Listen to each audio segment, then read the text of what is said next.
Hey guys. Alright folks, we're here today to check out the latest project from Melissa white-gluz, Blue Medusa, with the song Checkmate. By the way, if you haven't checked out my interview with Alyssa to talk about her departure from Arch Enemy and the process, creative process, and the roadmaps that led her to Blue Medusa, check out a video that's going to pop up somewhere on the screen right now, and you can go check out my interview with her. Either over there or over there. Or maybe around your dick. Or down there, yeah. Yeah, maybe down there. Just click down there. I think that's a nice one to click. Just hit it really hard.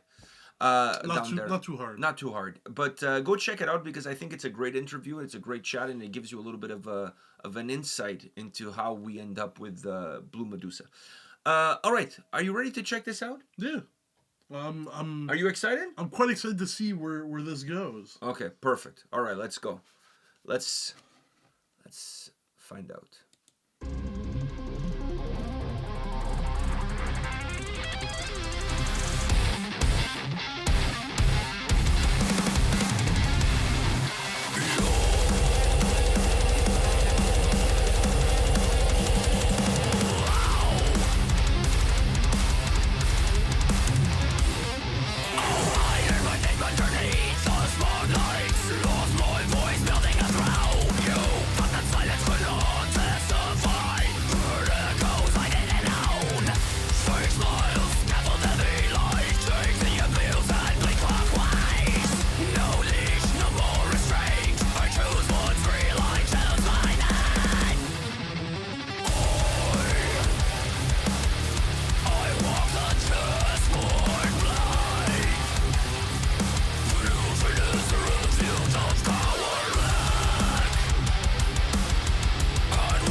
Was not expecting this.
earth when I stood alone. I know, that's crazy. That is a great fucking line, I must That's say. crazy. I must say.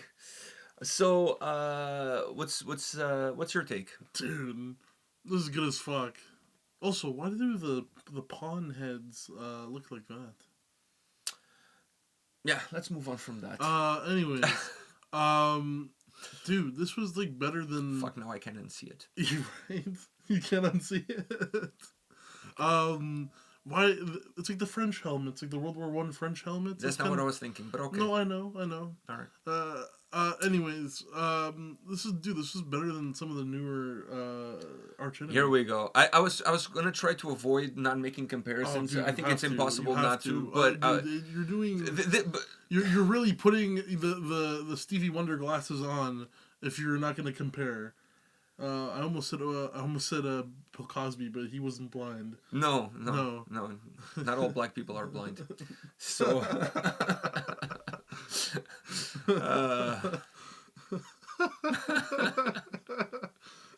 All right.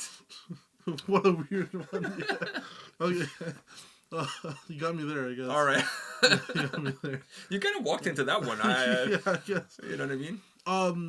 But no, I feel like this was something we were talking about in the I had to also say, because we had talked about this in a previous Arch Enemy song. Well, when they did the new one with Lauren. Yeah. That announced the new vocalist. Yeah, where Lauren. we were like, did we say it was good? I can't remember if we had this conversation where we feel like they haven't made a really, really good song or album in a while. The issue with that song, we're not here to talk about that song, No, but the issue for us with that song was really the chorus. At least for me, I didn't connect with the chorus. I thought there was a disconnect there. But and then we had said that we both had come to an agreement that Arch Enemy hadn't made a good, like a song that I can get behind in a while. I want to get us off the top of Arch Enemy, but let me just say this: a lot of people harp when it comes to Arch Enemy. A lot of people harp on the lead singer. A lot of people were upset when Angela left and Alyssa came in. Now, some people now are upset that Alyssa left and Lauren came in. Nobody's ever going to be happy. No one's going to be happy. But what everybody forgets about, to me, the biggest downward spiral. I'm trying to. It was not vocal. For me, it was musically. It was musically. When Chris Amott left the band, to me that was a bigger impact than any of the vocal changes. Yeah. Like everybody's forgetting. But that's what I was getting to. Everybody's forgetting that, to me, that was the elephant in the room that nobody's ever addressed. Yeah, but that's what I was getting to. Is there's been a lapse of quality, musically, songwriting wise, and musically, dude. This song. And it's not a knock on any of the guitar players that came in after him to fill in for those shoes. It's songwriting. But he adds he brings so much to the table. It's not just playing. It's songwriting and by the way, he's also missed in Dark Tranquillity, because when he was in Dark Tranquillity, they released some solid records with him in Dark Tranquillity. Haven't released anything in a while. What are you talking about? Dark Tranquillity released something like a couple of years back. It feels like a while, but because of the halo effect and everything else. You haven't put anything in a while, man. Not necessarily true, but anyways, it's because Halo effect. There's other shit going on. Cemetery Skyline as well, but anyhow. But that's actually, out of the three, that's my favorite band, and they haven't made anything. Anyways, going on to this. The point being is that he's the forgotten piece that I think is the most important. What I was trying to say is that's what I was getting to, is that there's been a lyrical and musical lapse when it comes to Arch Enemy nowadays. And lyrically, this song is fucking great. This song is really good. Lyrically, I feel like lyrically, Arch Enemy lately has been a little bit like... and I agree with you. That's what I was saying. A little bit cringy. Dude, this lyrically was really, really good. No, this hits home. It hits home. And musically, it's fucking great. I mean, the dynamics vocally are stunning. And holy double solos, fucking... great guitar playing on this track, but the first solo, dude. The first solo was like, I was like, wow, like that was amazing. And then to still bring a second one, not as elaborate, not as not as majestic as the first one, but still But a nice compliment to the complements first the first one very nicely. perfectly done, perfectly But executed. structurally, the song is so In good. this song, I said I didn't want to compare, but I think we're going to be I, comparing for the I'm whole. done comparing. I think we're going to compare for the whole thing. Like if I look at the latest single from Arch Enemy and this one, this is what this is what I was harping about that song didn't do that this one does.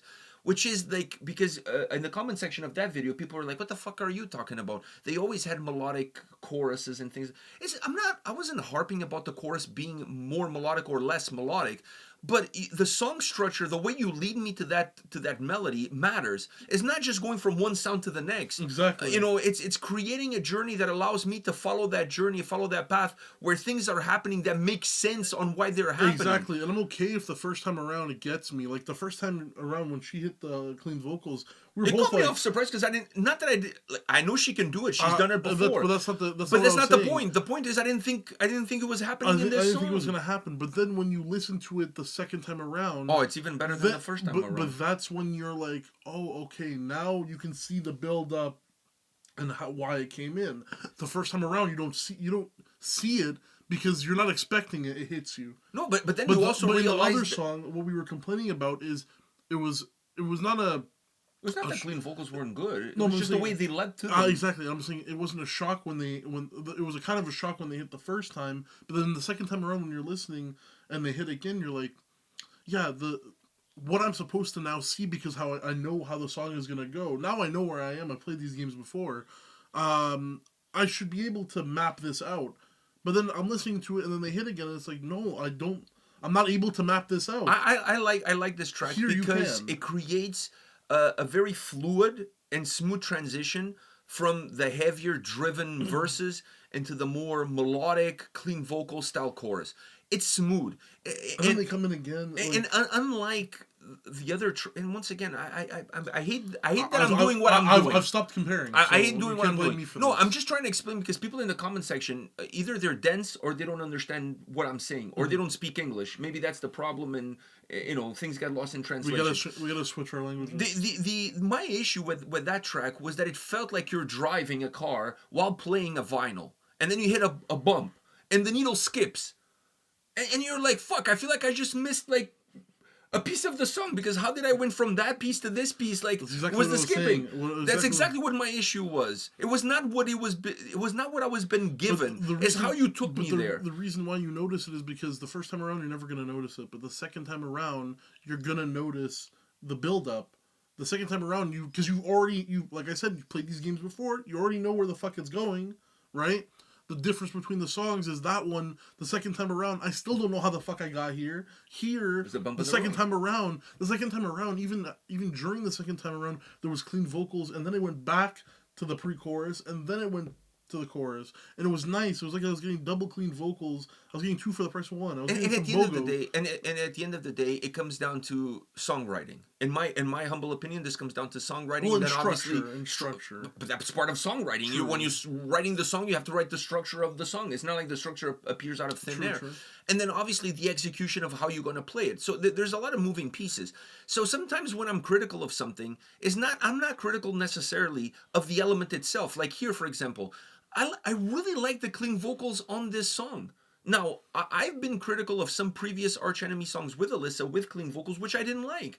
And once again, it has nothing to do how good her clean vocals are. It has to do with how you put them in the song and how you make them work. Beautiful. This was beautiful. It's so good. This was beautiful. And the guitar playing really leads you there. I'm also really happy that it wasn't just chorus. It was like, because after the chorus, harsh vocals for a little bit, then they came back in the verses to do something, and then pre-chorus again, and then chorus again. I like that. It's super. It's you're not sticking to a very basic formula. You're really just playing around with shit, but it's working, and it sounds so good. Like vocally, the song is fucking nice, but sonically, the song is like is so stable, and it's what helps those clean vocals sound as good as they sound. It's almost it almost has a metalcore design, But it starts off as a Oh, melodic death metal song. It's a metalcore designed with a melodic death metal sound. Twang. Yeah. Yeah. That's my take on it. It's putting mellow death. It's like taking mellow death and putting it. It's taking the more melodic, aggressive side of melodeath, but then inserting that into a more prototypical metalcore style song formula where you insert those clean vocals in there, which makes the song have really heavy moments. Like the song starts off as really heavy, and there's still some. The song overall is not heavy because obviously you have these melodic breaks and you have the clean vocals, so it's very hard to create a consistent. Heavy moments are nice. But the heavy moments are really heavy. They're satisfying. Exactly, and then you get the more melodic, melancholic pieces to kind of fluctuate in there. This song kind of reminds me a lot of some of the newer stuff from Guerilla. Which, with Guerilla's case, it's not like they came from a melodic death metal background. They came from a black metal background. But the new record from them, Loss, has a lot of metalcore, melodic death metal elements that are blackened because of their background and those influences still creeping in. Which, at the end of the day, it may feel like it loses a little bit of its aggression, because you're replacing some of the aggression with melancholy. So you may feel like it's losing a little bit of aggression, but what it gains... it gains this incredible fluidity, this vibe that I personally really like, and becomes way more emotional. It becomes way more emotional, and you're able to connect with the lyrics at a different level because of it. At least that's my experience. This one doesn't have the blackened elements that Gary obviously has. Different influences, different bands altogether, but there is some similarities in structure-wise in the two. The other thing that it does is it makes the songs a lot easier to digest. Now, for some, easier to digest means pop, means easy to consume, whatever it is that you wanna replace my words with your words. They'd much rather have a steak be overly chewy than nice. But for me, easier to digest also means that the song makes sense and it has a sense of fluidity to it that I can accompany from beginning all the way to the end. I'm not huge into prog, and I'm not huge into bands that create a lot of dissonance and they create a lot of jolts within the song. I shouldn't have a headache while listening to music. Exactly. My point exactly. I want to be entertained. I want to enjoy my experience. I don't mind immersive. I don't want to overthink while I listen to a song. No, I don't want to be. I don't want to be waterboarded by a track. I don't want to be waterboarded by a track. That's basically how I feel when I listen to songs like that have that sort of dissonance. I don't mind a track being immersive, like allowing me to lose myself into the experience of the song. That's a completely different ball game, right? That I don't mind. But when you create certain dissonance just for the sake of dissonance, I don't like it. And when the song feels like I said, like I'm driving a car with the vinyl and I hit a bump and the vinyl skips, I don't like that either. I like to understand. I like to see the road ahead of me. I still like to be surprised with what I see on that journey. You know what I mean? Because I wasn't expecting to see a hawk, or I was not expecting to see a mountain, whatever. I still want to be surprised, and this song definitely surprised me with the clean vocals. But I want to at least feel like there's a road, there's a sense of beginning, middle, and end, that we know where the hell we're going. This track definitely has that. Great sound, great structure. It's still a heavy track. I don't think you can say this is not a heavy song, but definitely a great way to showcase the new project. If you ask me, I think it's my humble opinion. If you ask me, it's a really good first look at what we're gonna get. Yeah, I agree. I really like the track. I really like what they done. The video is not overly complicated either. There's a nice cinematic to it, but at the end of the day, this could have been a visualizer. I think for an opening video, I think it's nice to see all of them. So I don't think a visualizer would have worked from a marketing standpoint, because you also have to think about that. Putting everyone in the hanger. But the video, it could have been the simplest. It was simple. It could have been even simpler. The video doesn't change too much of how you feel towards the track, with the exception that you get to see a little bit of them and their interaction, and having the two solos and having them presented in a video the way they were presented. I think that helps that aspect of it. But overall, the song kind of does all the heavy lifting. In my opinion. And if I'm going to be honest here, this is some of the best stuff I've seen from Alyssa. It's really good. It's really good. what can I say? It kind of the heavier stuff of this track reminds me of Will to Power, that album. Yeah. It reminds me of that album, and then the softer stuff, it reminds me some more of their modern stuff. But I feel like the two worlds were better put together in this song.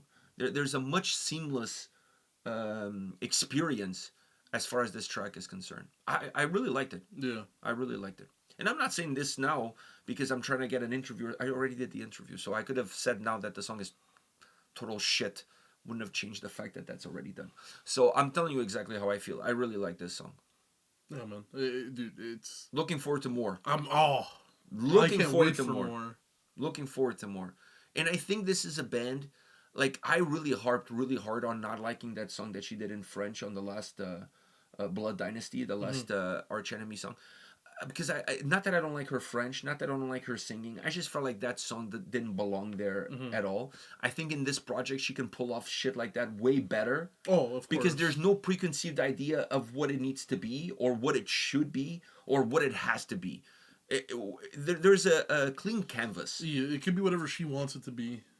And we're going to adapt to it as we discover the band, as she starts releasing music. So this gives her really, in my opinion, this gives her an opportunity not to create preconceived ideas on what the music is going to be like, and allowing her to be fully creative and just do whatever the hell she wants to do. Yeah. And some stuff we might like and some stuff we might not like. It is what it is. You're not going to like everything. But this one checks the boxes for me, at least for me. Checkmate. I loved it. All right. Anything else you want to add? No, I think we're good. All right. I'll tell you one thing. There's going to be some album release shows. When I was talking to her, I mentioned the idea of doing one in Montreal since she lives there. She's from Montreal. If she organizes one there, I'm definitely making the trek. Oh, yeah. Oh, fuck. An album release show, I'll be there. 100%.